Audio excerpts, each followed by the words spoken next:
So what's up techies, welcome back to the channel. और यार अब आप लोग जो है वापस चैनल पे आ चुके हैं बेसिकली, और इस नए वीडियो में मैं आपके लिए लाया हूँ एक ऐसी इन्फॉर्मेशन जो कि पीसी टेक कम्युनिटी का हर बंदे को पता होनी चाहिए। या फिर बेसिकली तुम देखो कि यार ये चीज जो है हम काफी सारे लोग फेस करते हैं। What is bottlenecking? ठीक है गाइस, अब यार आप लोगों ने काफी सारी चीज सुनी होगी कि यार भाई मेरा सीपीयू बॉटलनेक कर रहा है, मेरा जीपीयू बॉटलनेक कर रहा है, भाई मेरा पीसी बॉटलनेक कर रहा है, मेरे पीसी थर्मल थ्रॉटल हो रहा है, या फिर ऐसी टर्म्स जो आपके पीसी को दिक्कत देती है। तो व्हाट इज बॉटलनेकिंग, वो मैं आज की इस वीडियो में एक्सप्लेन करने वाला हूँ। क्योंकि यार हमारे जो टेकीज हैं वो काफी सारी चीजें सीखते हैं, तो यार उनको जो है हम आज बॉटलनेकिंग के बारे में थोड़ा सा और ज्ञान देंगे। वैसे इस वीडियो स्टार्ट करने से पहले मैं बता देता हूँ कि यार मेरा नाम है शीतल नायमा और आप सब देख रहे हैं टेक यूट्यूब चैनल, जहां पर हम बात करते हैं पीसी रिलेटेड कंटेंट गेमिंग की।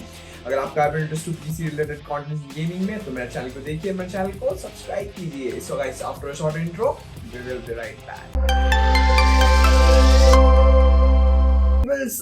बॉटल नेकिंग क्या टर्म है? ठीक है, it's not a bottleneck. ठीक है, कोई मतलब बिस्लरी की बॉटल की नेक की बात नहीं कर रहे हैं हम। ठीक है, we are talking about the bottlenecking. Bottlenecking का मतलब आपके पीसी में होता है कि आपके पीसी में कोई चीज ज्यादा ओवर पावर्ड है, उसकी वजह से जो है दूसरी चीज अपने फुल पोटेंशियल पे रन नहीं कर पा रही है, या फिर कोई चीज ज्यादा लो एंड है और कुछ ज्यादा हाई एंड है, मतलब वाइस वर्सा आप समझ लीजिए। ठीक है, तो बॉटलनेकिंग टर्म को एक्सप्लेन करने के लिए मैं आपको एक बेस्ट एग्जांपल समझाता हूं कि यार बॉटलनेकिंग होती कैसे है। ठीक है, लेट्स से कि आपके पास एक core i3 let's say 10 generation का सीपीयू, ठीक है, 10100F, जो कि हमने काफी सारे पीसी बिल्ड्स किए हैं उसको लेके। तो आपके पास एक कोर i3 10 जन का सीपीयू है और आप उसके साथ पेयर कर रहे हो let's say RTX 4060 graphics card के साथ पेयर कर रहे हो। ठीक है, नाउ वी नो कि what is the performance of RTX 4060 इन 2023। उस ग्राफिक्स कार्ड की परफॉर्मेंस काफी शानदार है। वो graphics card 2K 60 frames high settings capable capable है गेमिंग करने के लिए। ठीक है, अब क्या होगा जब आप एक पावरफुल जीपीयू को आप एक लो एंड सीपीयू के साथ कंपेयर करोगे? तो सबसे पहले आप नोटिस करोगे कि आपका जो जीपीयू है वो 100% यूसेज पे नहीं जा पा रहा है और आपका जो प्रोसेसर है वो 100% यूसेज पे रन कर रहा है। बेसिकली जैसा कि आपको स्क्रीन पे दिख रहा होगा MSI आफ्टरबर्नर के बेंचमार्क में कि यार यहाँ पे एक सर्टेन सीपीयू हमारे पास है, वो जो है अपनी 100% फ्रीक्वेंसी पे रन कर रहा है, बट जो हमारा ग्राफिक्स कार्ड है वो काइंड ऑफ हमारा 50% 60% यूज आ रहा है। तो यहाँ पे हमें क्या देखने को मिल रहा है? यहाँ पे हमें देखने को मिल रहा है बॉटलनेकिंग।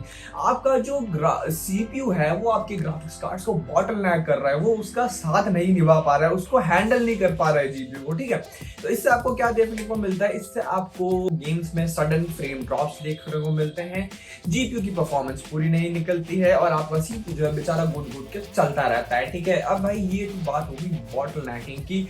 तो मोस्ट ऑफ द केसेस में आपका जो है सीपीयू बॉटलनेक होता है, जीपीयू बॉटलनेक नहीं होता है। क्योंकि मैं आपको बताऊं, हम जो है जैसे कि हम यूट्यूबर्स जो है क्या करते हैं, अगर हमें कभी कभी कोई ग्राफिक्स कार्ड टेस्ट करना होता है ना, तो क्यों हम लोग टॉप ऑफ द एंड का हम फ्लैगशिप लेवल का सीपीयू लेते हैं ताकि जो है ग्राफिक्स कार्ड की फुल परफॉर्मेंस निकाल सकें। ठीक है, ऐसा नहीं कि यार मैं जैसे कि मुझे 4080 बेंचमार्क करना है और मैं कोर i3 लगा रहा हूँ तो उससे 4080 की परफॉर्मेंस जो है वो पूरी नहीं निकलेगी।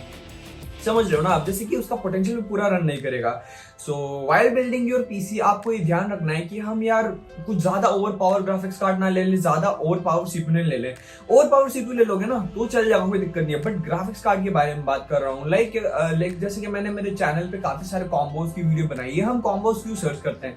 कॉम्बोज हम इसलिए सर्च करते हैं सीपीयू और जीपीयू के, ताकि दोनों जो है एक दूसरे से हाथ मिला के जो है चल सके और हमें बेस्ट फ्रेम्स प्रोवाइड कर सके। ठीक है, तो ये तो कुछ केस हो गया बॉटलनेकिंग का। अब यार क्या ऐसी चीज है जिससे आप बॉटलनेकिंग को कम कर सकते हो? Like if you are an old PC user, ठीक है, लाइक सेम सिनेरियो ले लेते हैं हमारे पास कि यार जैसे कि हमारा कोर i3 10 जन का सीपीयू। ठीक है, अब हमें उतनी नॉलेज थी नहीं क्योंकि आपने टेक नाइट की वीडियो देखी नहीं, और वो वीडियो देखने से पहले आपने मान लीजिए आपके लिए एक 2060 बाय कर दिया, लाइक RTX 2060 बाय आपने कर दिया। ठीक है, तो अब आपको क्या करना है बेसिकली? अब आपको आपके पीसी का सीपीयू यूजेज घटाने के लिए आपको क्या करना है मैं आपको बताता हूँ। ठीक है, when you are playing on the lower resolution, like if you are playing on 720p resolution, then जो है आपका CPU पावर ज्यादा कंज्यूम होगा। समझ रहे हो ना? तब आपको CPU को ज्यादा बूस्ट लगाना पड़ेगा।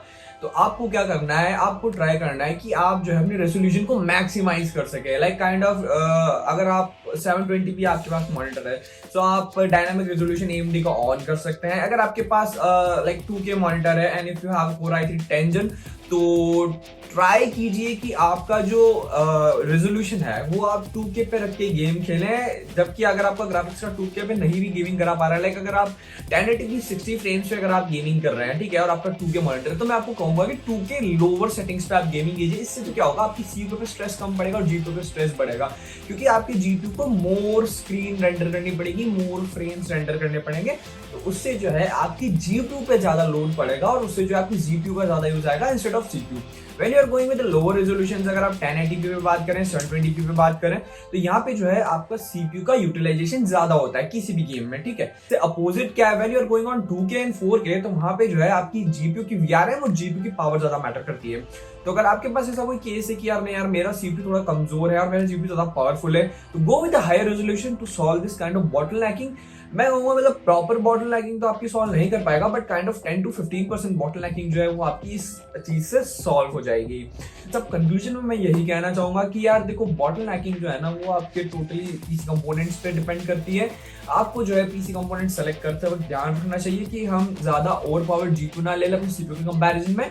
Over powered CPU is okay, but over powered GPU is not okay for your under powered CPU, ठीक है। वेल गाइस, अगर आपको कुछ क्वेश्चंस है बॉटलनेकिंग को लेकर, तो आप मुझे कमेंट करके जरूर बता सकते हो, और बाकी मेरा इंस्टाग्राम हैंडल तो नीचे दिया ही हुआ है, DM करो और आपकी मदद के लिए हाजिर है वहां पे।